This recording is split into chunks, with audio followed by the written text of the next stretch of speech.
All right. Hello, everyone. Welcome to Conversations with Colie, where we have conversations about real life experiences we rather stay silent about.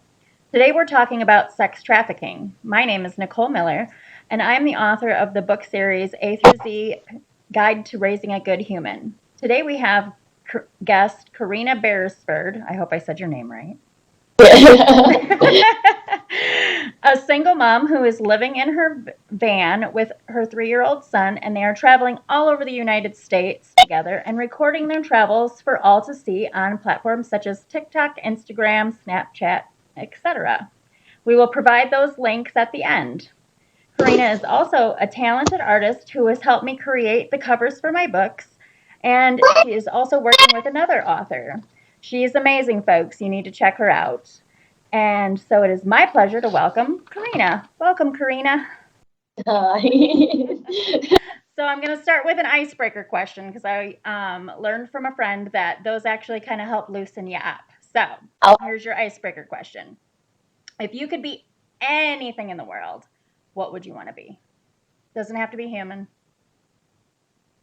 um, that is a really good. I would love to be a little frog, living in like a creek with moss and rocks near me.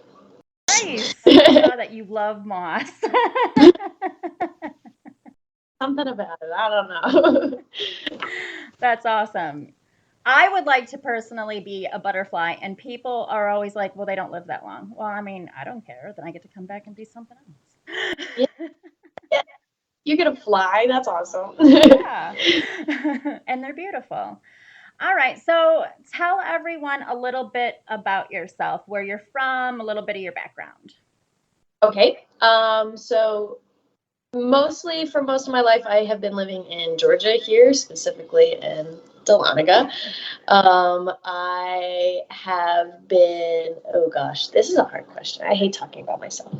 Um, yes, most of my life I've lived in Dahlonega here. I went to high school here, ended up getting pregnant shortly outside of high school. So college was not really an option for us. But then I started working at an Irish pub here. You know where we're at. Yep. um, actually. And it's always kind of been a dream of mine to go out and travel and just kind of be a free little nomad. And finally, over this past year, I've been able to make it happen and like actually live out these dreams. So, That's awesome. So, when did you know you wanted to transform a van and travel across the United States? Like, when did that idea start for you? when I was probably about 15 is when I really started thinking about like the travel life. And I originally wanted to do it with a bus, but that was a whole big project that I wasn't quite ready to take on. But actually, last year in September, so September of 2021, I had a friend offer me the van that I currently have now. And it was just perfect timing. I had the right funds set up for it, and everything just kind of worked out to where I was able to get it and start working on it and get out. That's So awesome. yeah. And y'all, you have to check her out on TikTok and see her van. Her van is cool. I mean, it really is. Thank you. So, having Ollie, so you're 15, so you have Ollie come along in your life unexpectedly. Did that kind of curtail your thoughts in your mind at first that maybe that dream was not going to happen? I For a while, yes, especially when I first had him, I was like, well, I'm stuck now. But then by the time he became like one, when he was around one, is when I started realizing that just because I had him doesn't mean I'm stuck and had to stop following my dreams. It just means I had to adjust the path that I needed to take to get there. So 100%. it takes some rethought, but especially having him and wanting to teach him the things that I want to learn as well, like to appreciate all of that, it was a must to Nice. take him. I like to hear you say that because I went back to school as a single mom. And a lot of people were like, oh, well, I couldn't do this or that because I have kids. So and for me, it was like, wait a minute, it just looks different. It doesn't Yep. have, that doesn't mean it has to stop. It just looks different. So Yep. tell us what a day in the life of a single mom traveling looks like? Like, what does one full day look like for you guys when you're on? Never quite the same. Let me start with that. Never quite the same. But depending on where we were at, most days I was kind of in a stage where I wanted to rush and see a lot of things real fast. So I was driving a lot within the first days. But normally we would wake up at our campsite that we found the night before. We would take our time, we'd make breakfast, we'd do all that kind of stuff. If I could get a place that was like by a creek or whatever, that would be my favorite because then Ollie could go play outside. I would work on my TikTok stuff. I would start making my art and getting my connections and all that kind of stuff. So every time we had downtime, really, I was working while he was playing so that I can make this sustainable. But we hit national parks. We had a lot of national parks. So most of the times we would camp just outside of a national park. And then during the day, after we got our nap and stuff, we would go into the national park and do all of that. We do very camp style meals. So easy peasy things that we could just throw together, usually fresh vegetables and fruit and stuff like that is what kept us going most of the time. I snatched one of your recipes, by the way, and I love it. Isn't it good? It's so good. Awesome. I mean, I can't get sick of it. I'm like, it's like cowboy caviar on crack, like 2.0 Yeah. version. So It's awesome. it's beautiful. I love it. But most of the time we relax, we experience. There's not really a form of how the day is going to go. It's just, oh, we have the opportunity to go do this now, and because of the way that we're living right now, we can go do it. So it's never really a consistent. You're not living on a schedule. I No, mean, no. Ollie obviously is for He the has day for naps and in stuff. meals, yeah. But other than that, we're free to do really whatever we wanted to do. That sounds So amazing. That sounds yeah. amazing. So, how many states have you traveled to, and how long do you normally like want to stay in a specific state? Good question. Again, varies. I have been to approximately, I think it's about 20 states right now, kind of from South Carolina and this little line up to Oregon, and Washington. But there were some states that I would only spend the night in and move on just because I wasn't too particularly interested in staying in that area. Like Arkansas, I only stayed in one day. But Colorado, I stayed there for like 2 weeks. Ooh, you're a mess. Yeah. He's letting you know his opinion too. Right now. Colorado and Utah were some specific ones that I liked to spend more time in. They also have more national parks to spend time in. The weather was better, so it was just easier to stay there. But for at least the first half of my travel experience, it was let's see how far we can go. Let's see how much we can do. When I go back out for my second round, I think I'm going to be spending some more time in each state that I already know I enjoy being in. So, yeah. I love it. So tell us a couple highlights of your adventures. Highlights. Um, the amount of friends that we made. We ended up meeting these people while we were camping in Utah. I got totally lost in Utah. And we just ended up staying pretty much on this little pull off on the side of the road. And we met these beautiful little human beings. It was these two older grandparents, and they had 5 little kids with them that were all right about Ollie's age. And they also had 2 horses with them. And they were just like, because I was lost and had no service, they were very welcoming. They gave me a map. They showed me everywhere that I needed to go. They were very kind. Ollie's a very social butterfly, so he makes friends wherever he goes. When we went to, there was a national park that I didn't even know existed. I didn't know Mesa Verde was a national park, and it turned out to be one of my favorites because they have buried in the mountains like 700-year-old old Native American homes, like in the mountains that you can go down and hike and see, and that was just like the coolest thing. Yeah. Ooh, So you okay. weren't really lost, you were just being re-guided. Exactly. I wasn't on the planned route, but it worked out for me. Yeah. Um, Tell us some challenges that y'all faced. A lot of them. A lot of them. A lot more than I expected. Within the first day, I got dumped by my boyfriend that I was madly in love with back home, but we're here. Shortly after, I broke my mirror off of my side mirror off of the van. Thankfully, no other cars were damaged in the process. It was just me. The day after I got my mirror fixed, I got a flat tire in the middle of the woods and had to get some park rangers to come out and help me fix it. Oh, thank God you found someone. Yes, no, because no truck was even able to get to where I was. I had to get national park people who had like these like cool little pickup trucks to come out and help me. I got lost. I guess that wasn't really, it was an inconvenience that ended up being a lot better than expected. And then when I went up into Washington, I ended up getting drugged within the first 12 hours of being in Washington, actually. So, Wow. And we're going to get into that. Okay. yeah. So tell us about how you met the person that drugged you. So one of my best friends, I think you actually know it, Sarah from the pub. She had introduced me to one of her best friends over in Oregon, which super awesome. But then this friend, the friend of a friend, introduced me to somebody else. This girl here who was working on some costume pants, and I was the only one in the room who knew how to sew, so I offered my help, which turned out to be utilized for a very bad reason. Very bad reason. Wow.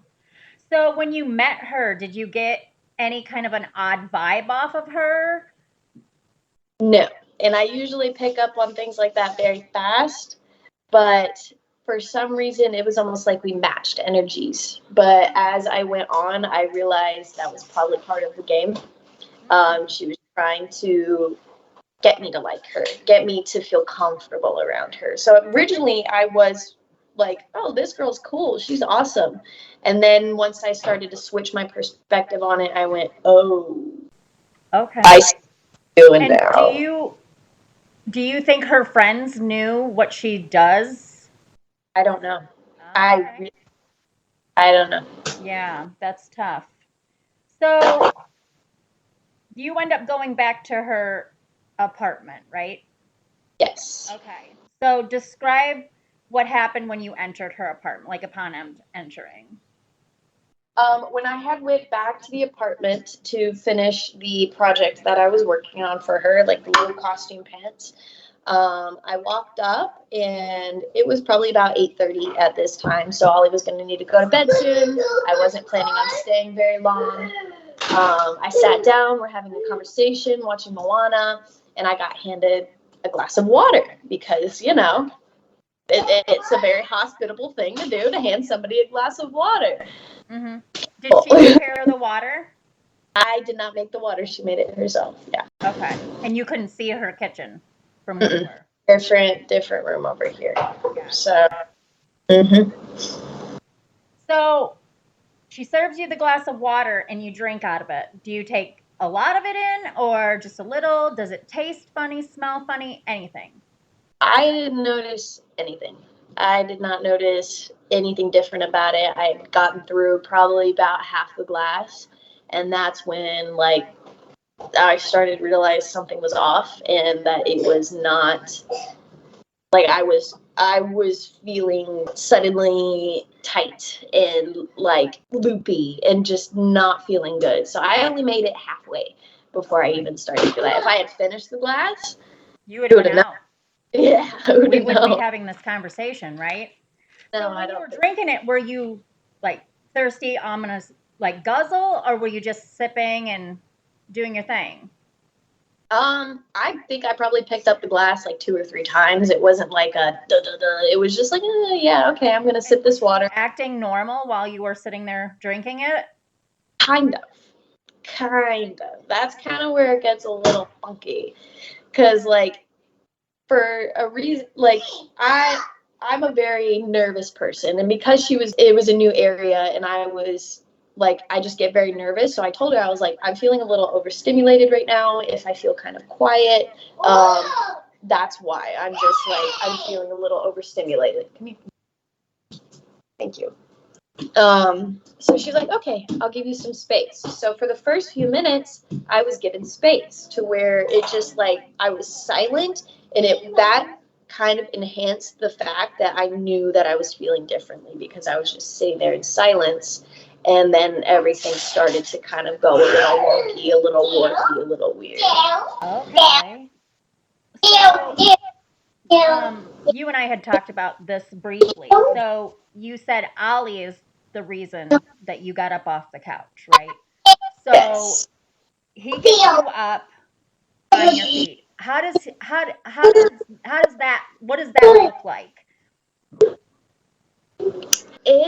That's where all of this gets really funky, because this is something that I've never experienced before, especially with him. But it was like at that moment, something else, it was almost like something else intervened through him and was trying to protect the both of us, because he was looking at me with such intent and like, Mom, go, Mom, go. And like, he doesn't, Right? yes, he's not even quite 3. He'll be 3 next month. So he's not talking. He's not like super conversational yet. He has pretty basic words down, but he was making it very clear that I was in danger. He was like, "Uh-oh, Mom, go. Uh-oh, Mom, go," and kept pulling up this toy of a little bug and like squashing it and being like, "Bug, Mom, bug." And so for me, I was like, he's trying to tell me that I'm being like squashed. I'm trying to be like contained. I'm trying to be taken advantage of. And he needed to go. He was like, let's go. And there's never been a time where he was so intent or never even suggested that we leave somewhere. Like, he just doesn't do that. Yeah. So it was a bit odd for him to be like, ooh, now's the time. Now's the time. Yeah. So thank you. Thank you, buddy. Yeah. Thank you, Ollie. My gosh. So he gets you up on your feet. Y'all are making your way out of the apartment. What is happening in that moment? So I want to give a little information on slightly something else, but at this moment, I started to feel a little bit more heightened, a little bit more like something was going on, started to feel a little bit loopy, unable to stand quite like that. This is when the girl came back into the room and started kind of playing games with my head. She started telling me scary stories, talking about moms she knows that are very bad because they don't take good care of their children, and their children should be taken away by CPS and all this kind of stuff, and just like freaking me out because she knew I was already in such a vulnerable state. So Ollie, like, I'm like, ooh, what's going on here? Ollie's like, let's go. So I finally start to stand up. I'm barely even able to. And you're a tiny framed woman, let's just say this. Be small. I'm 100 pounds, okay? So like a bit of drug is a lot of drug. You know? So I'm trying to get up, get out the door. I'm like, all right, Ollie needs to go to bed. We're just gonna go, trying to push it on him so she doesn't know that I know what's going on. And as soon as I'm like, oh, I need to go, she's like, okay, hang on, let me call my friend real quick. Calls her friend, and she's like, hey, you should come over. You should make it fast. I have something for you. And I immediately knew I was the something. Like, I was the thing for this person. Like, I just, at that moment is when I knew that it wasn't just going to be her that was involved with this situation, that there was more coming. So, yeah. So if you would have been knocked out, God knows what they would have done. Holy shit. That's I'm very resilient, though. We push on for a little yeah, bit longer. that's crazy. So you get down to the van, you get yourself Yep. locked in. You got Yep. Ollie in there. You guys are safe. You call 911. Tell me what that looks like. I did not actually call 911 until my van was surrounded by the other cars. Okay, so you get yourself in your van, you're locked in, you're in an apartment building parking lot, right? Correct, yes. So tell me what happens next. All right, so once we got ourselves locked in, I grabbed my little taser and my pepper spray. And Ollie, once again, like something else was intervening through him, was like, uh-oh. And so within, like, I would say 3 to 5 minutes of us being down in the van, We were surrounded by 5 cars, like literally surrounding us to where I could not move. I could not get out. Even if I was sober enough to drive, I would not have been able to get out because they blocked me in. And they left their engines on. They're flashing their lights at each other, doing some sort of weird little signally stuff. I was like, whoa, whoa, whoa, whoa, whoa. Ollie was like, uh-oh, Mom. And I was like, yeah, buddy, uh-oh. So this whole time I had my phone already typed into 911. It was sitting there. I was like, as I was walking down, it was typed in 911 just because I was freaked out. I was like, just in case anything happens, it'll be there. It was him. I asked Ollie, I was like freaking out when these cars started to surround me. People are peeking in my van, all that kind of stuff. And I was like, is it time? Do we call the cops? And he was actually the one who pushed the button to press call. So I was like, all right. Yeah, something is definitely working through Ollie to save your life. I know. Holy And crap. it was terrifying almost to see him and it be like there's something else other than my child in there. Like that, it's just like he had become responsible for me in that situation. So I end up calling the cops, and I think I mentioned earlier that this is in Washington. We had called the cops, and essentially I was disregarded. I was made to feel stupid. I was made to feel silly. When I called, they were like, 911, what's your location? And I was like, I don't know.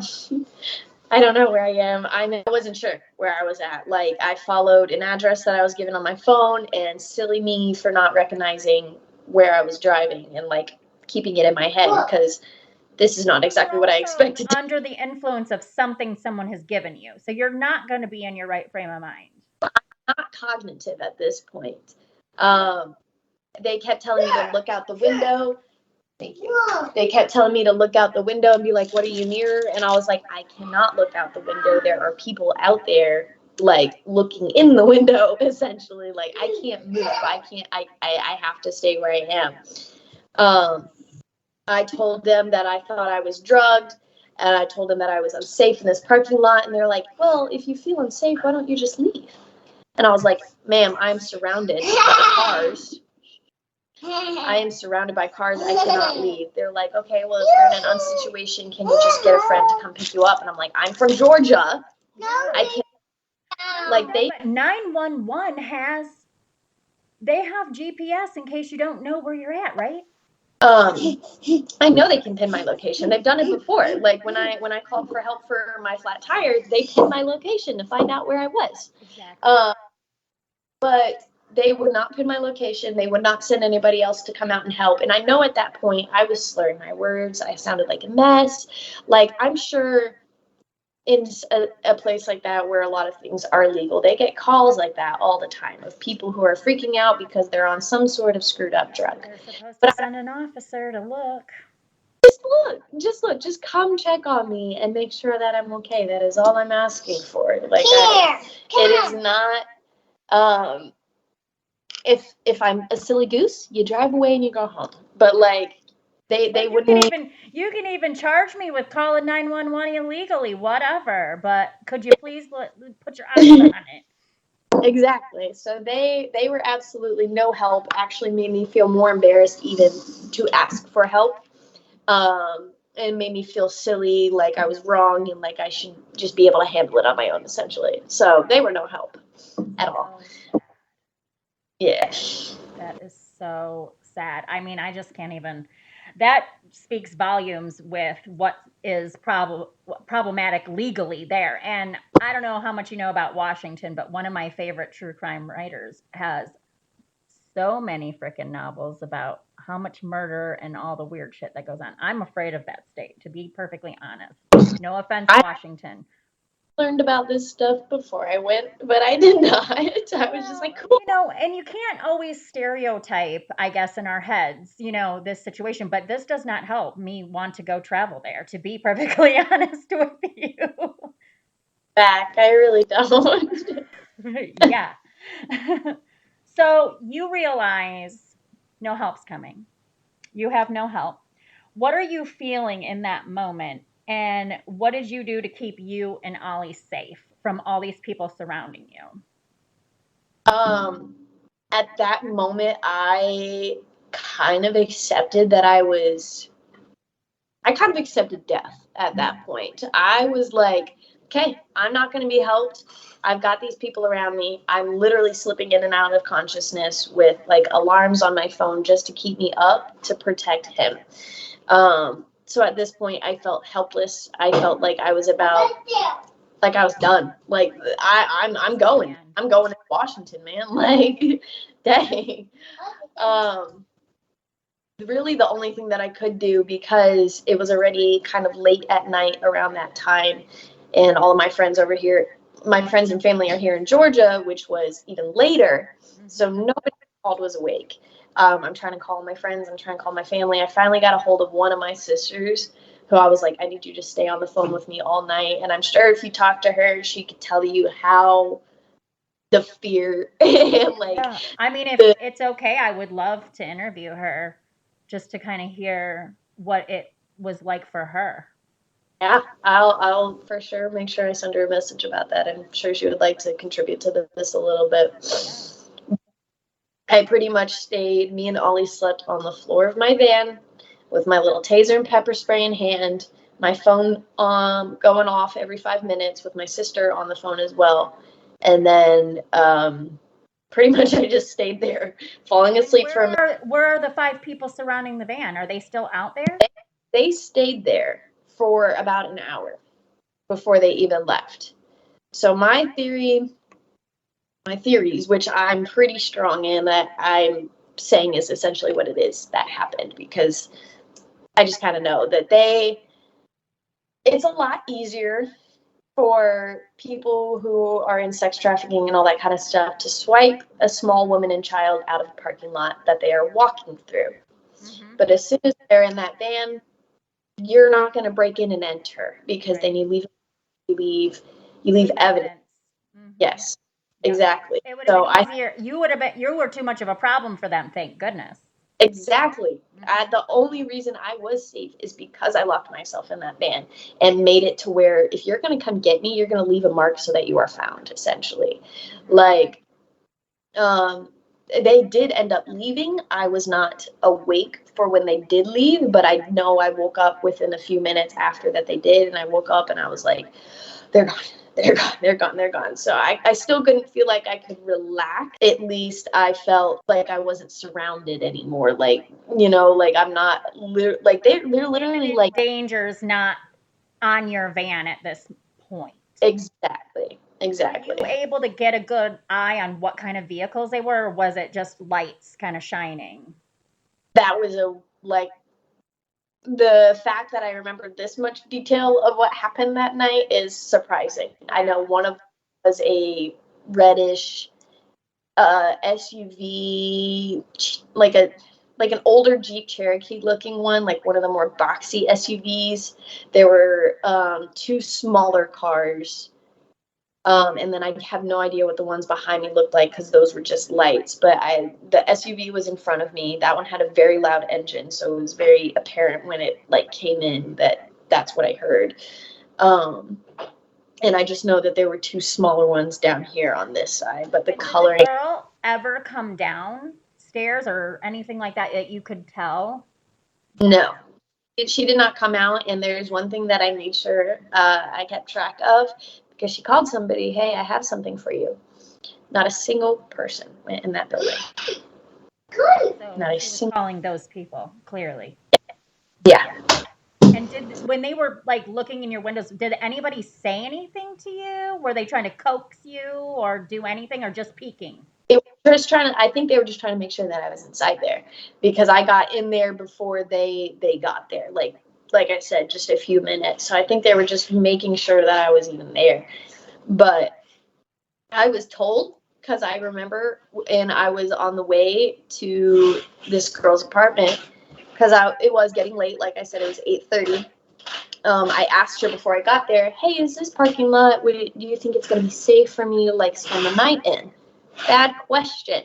She knew I was going to be spending the night there. So. Yep. So it would not have been bad for your vehicle to be there. Oh, this girl left my apartment, slept there. God knows what happened to her. So that would have been her alibi. Exactly. Disgusting. Disgusting. And the fact is this is going on under our noses for years. I had no idea about sex trafficking until maybe 4 years ago. And this has been going on a lot longer than a lot of people talk about. Oh yeah. This is And crazy. Now, when you set out on your journey, was that ever on your mind? No, that is not the kind of dangers that I was expecting to come across. Not at all, really. I was expecting, maybe some weird men at a gas station. I'll give them a little. Well, the shit we all, as women, we were bartenders, so. we know how that works. So I was expecting that, but like, I know better than to take a drink from somebody. I know better than to take really anything from somebody without knowing what it is. But for me, I was like, oh, water. Mm-hmm. Ooh, water. No, like, no okay. Taste, no smell, no discoloration. No, I didn't notice anything. No Now what? So clearly this was liquid. Could be. I don't know this kind of stuff. That is crazy. So you've had time to kind of sit and digest all of what happened. Looking back, do you think there was anything that indicated she was a trafficker prior to your experience, if in hindsight? Other than her trying very hard to be on my level, trying very hard to relate with me and like get me comfortable, which in some cases could just be seen as somebody trying to make a friend. But it was the intensity of it, of how hard she wanted me to feel comfortable with her, and like she understood me, and like I was cared about, that I was like, this is going somewhere else. It's almost like a scammer in a way, when they're real intent and real focused. Yeah. Did she show any extra attention toward Ollie in your presence that maybe you would have, in hindsight, been like, oh, that was kind of weird? Yeah. Now that I think about it, yeah. That is a different perspective that I didn't think about before, of the attention that she was showing Ollie and how she was trying to make Ollie feel comfortable. And it was hard to explain once again, but kind of in a way where it was like, I don't know, there were times when we were hanging out before with the other friends that had introduced her to me, where it was, she was like, oh, I can take care of Ollie. I can go take him out so you can have some alone time. Like getting him comfortable with her as well, which, so that he wouldn't be turned off or like set off by any of those weird little things. He was originally fairly comfortable with her until we got to that apartment. And then he's like, oh, no, mom. No. Yeah, he could feel something. Yeah. Wow. Something similar. I think I read it on either Say What You Want Dahlonega, but at the parade here in Dahlonega, a woman was hyper focused on this woman's younger child, and was not making any contact with the mother, when the mother's like, excuse me, why are you so close to us? You don't need to be right here. She ignored the mother and focused on the child, and it just sent up a red flag in the mom, because standing at a parade, that's a little weird. But in a social situation, of course, you're not going to think anything of it. Yeah. You know what I mean? Ollie's a fun dude. I would want to hang out with him as well, Well, yeah, Ollie's cool. I mean, I've been out with you, and you've had Ollie with you, and I'm like, dang, he's a cool little kid. So yeah, I wouldn't think anything of it either, I guess. That's crazy. What advice do you have to give young parents traveling with their small kids?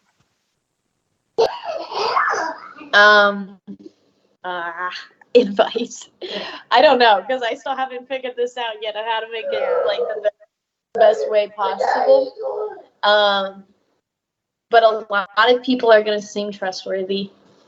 Trust your gut real hard, because when she was trying to get me comfortable, I was like, I mean, yeah, I am comfortable, but this is weird. There was still that. There was something in the back of your mind saying, maybe no, like maybe not. So Ollie's a very social butterfly who likes to go talk to anybody. And for the first part of it, I was letting him do that just because it was mostly families with kids. Which for the most part, I'm going to trust somewhat. Right. Families with kids, I feel like they are on the same boat. But no, don't. I would suggest not trusting anybody really. Like, don't give anybody the benefit of the doubt because they're going to use that to their advantage. A lot of people might see you as cold or harsh, but I am safe and I'm alive. Yeah. So I agree 100%. I mean, if somebody really wants to be your friend, you know what? Time. That's how that's going to build the trust instead of right off the jump. yep. If Yeah. somebody's overly trying to be your friend right off the bat, there is usually an agenda behind it as well. That's Yeah. what I found with this situation and multiple other ones. Yeah. And it doesn't last. And you're 100% right. Earlier, you said, it's easier to snatch a woman and a child walking across the parking lot. A lot of these traffickers are setting themselves up with a U-Haul truck, a couple vehicles, and then they have what they call a spotter that spots you in a store, follows you around, and lets the people know when it's okay to grab you. So, Yeah. I mean, be very aware of your surroundings as well. You know, be very aware. So, having this happen to you, you're going back out. You guys are going to go back out and travel some more. I'm glad that this didn't keep you from following your dream and continuing what you guys are doing. What would you say, or no, how do I say this? How did this change the way you're going to parent Ollie as in regards to safety and his personal safety? Just awareness, like you were talking about, the awareness of who he's talking to, why he's talking to this person, why they're talking to him, the ability to keep an eye on everything that's around you, the ability to make decisions like that save your life. And I think he's kind of on the right track for it. I mean, I'm just in awe of the fact that he was able to kind of say, "Mom, you're in a dangerous situation." He saved your life. Your baby saved your life. Yeah, if it was, And I would his not. own. Yeah, because we could have both been taken in that. I know we would have both been taken in that because easy hit. I know we're in an easy hit. But now we're going to go through this and we're going to have the people that we trust with us. Yeah. So we're not going to be going back out alone. We're going to be. Ask. That's actually answering my next question. If that experience changed the way you feel about traveling. Yeah. Traveling alone. Yes.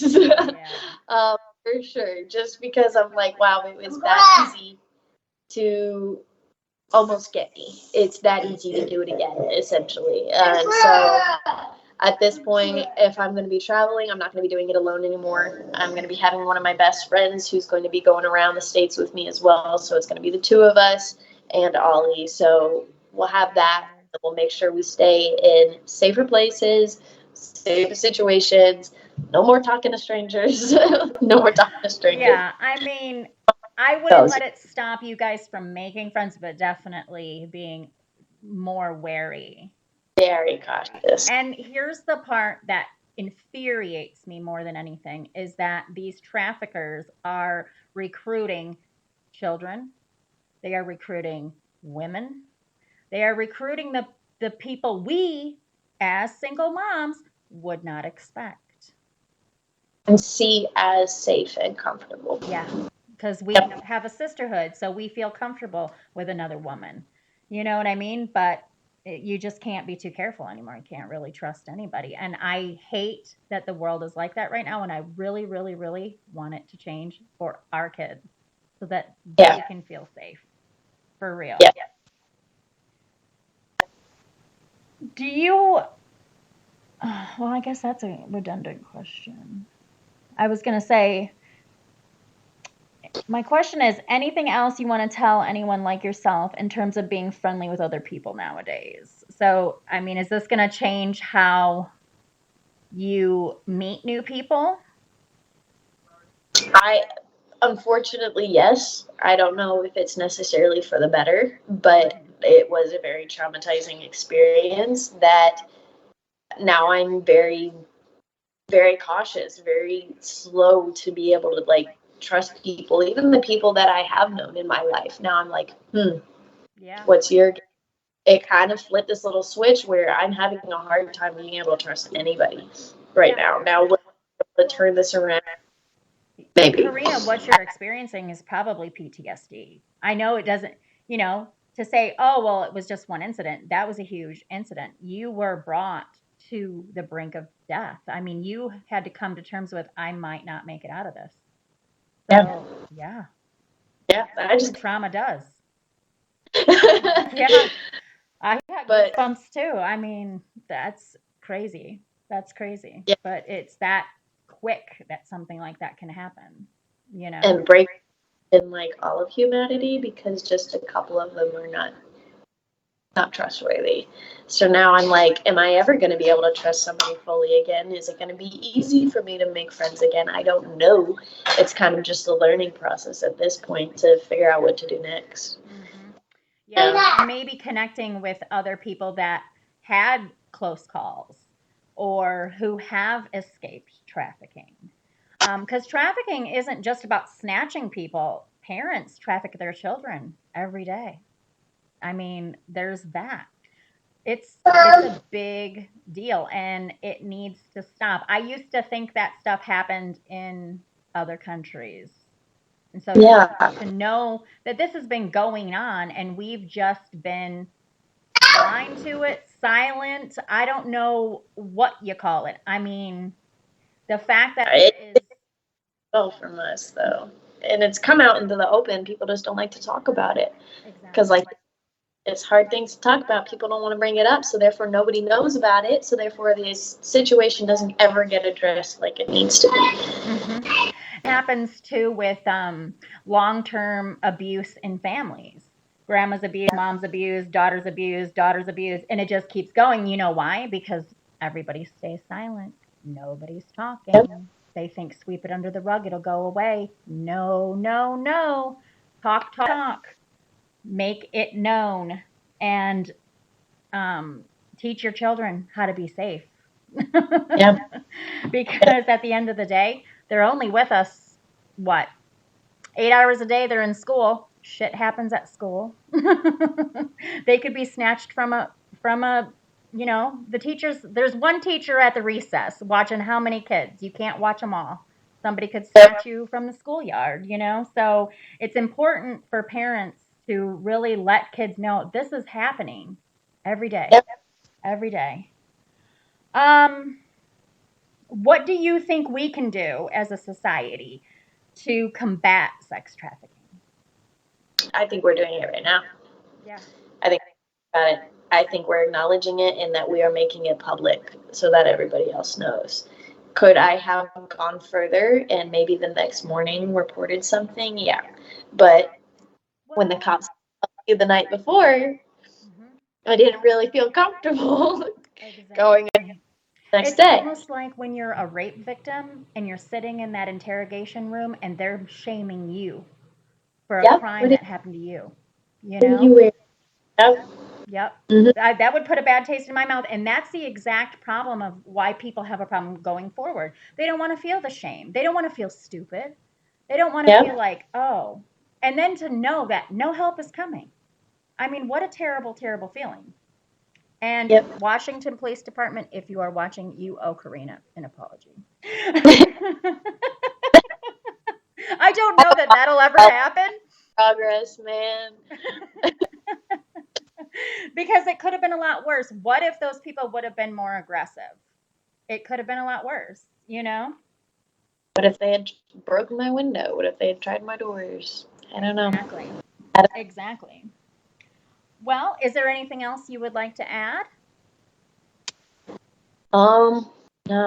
I do have one more question.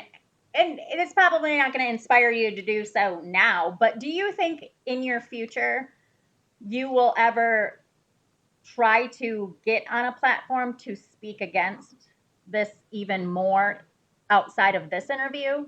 Do you think that you'll go on to maybe try to, If I am I don't know if I will pursue it. I think the best way for me to help is by helping directly the people around me. And then have the connections like you do, if somebody does want me to go and share it on a bigger scale to get more people to understand this, absolutely I would. But right now, my goal is just to get the people around me at least to think a little bit differently about how situations could play out like this. So one more question that I did have on my mind too. Did you call the friends and say this woman did XYZ? So no. Okay. And I probably wouldn't either, but I wondered. Them the day before, and honestly, at that time, when I was still processing everything, I didn't know what happened. I didn't know if I did something wrong. I did blame myself for even letting myself get in that situation. So at that point, it was like, one, the police didn't believe me. Why would they believe me? Two, I already feel silly. I don't want anybody else making me feel silly. I already feel embarrassed. Like, it was embarrassing to have somebody take advantage of me like that. So no, I didn't. I know they should know. But then I started thinking, what if they do know? Yeah. And That is the go-to response to anyone who's victimized in a crime, is that we take that on ourselves and we're like, oh, well, I feel embarrassed. I feel silly. Nobody believed me. You know what I mean? So then you're made to internalize that and suffer by yourself. And I thank you so much for coming forward and letting me broadcast your experience. Thank you, because if it saves one life outside of yours, great. If it doesn't, well, we're going to bring awareness to it. right, it's gonna do something. I know. Do something. God has you here for a reason, girl. They'll kick in for a reason, you know it. Yes, and thank goodness for Ollie. A lot of people don't realize your kids, I mean, they are as much of a crutch for us as we are for them. It's surprising. It so much. I never went, whoa, you're looking out for me now. Like, what? You amazing little tiny human. Yeah. 2 years old, sensing that something was very wrong. Yeah. So he that now it's time for us to learn how to do it.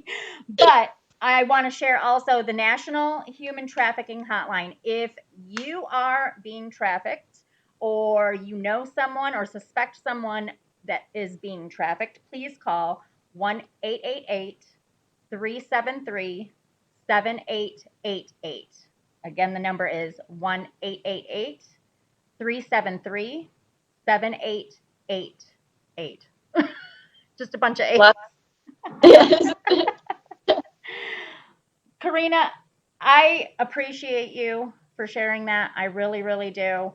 I'm excited to continue to watch you guys on TikTok. If you want to share all your links, and then I'm going to probably drop them, in the comments or whatever on every platform that we share this on. But if you want to tell everybody how they can follow you in your adventures, because your story isn't just this, you have a lot of great material on TikTok, Snapchat, Instagram. I don't think you're on Facebook much, but if you want to tell everybody how to follow you.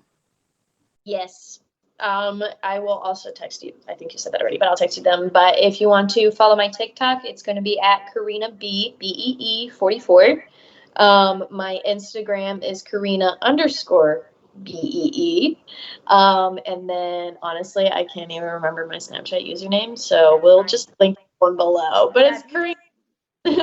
Email them to me and I'll include them in when we broadcast. And this is going to be on Facebook, YouTube, Instagram, and I'm hoping to break it down on TikTok.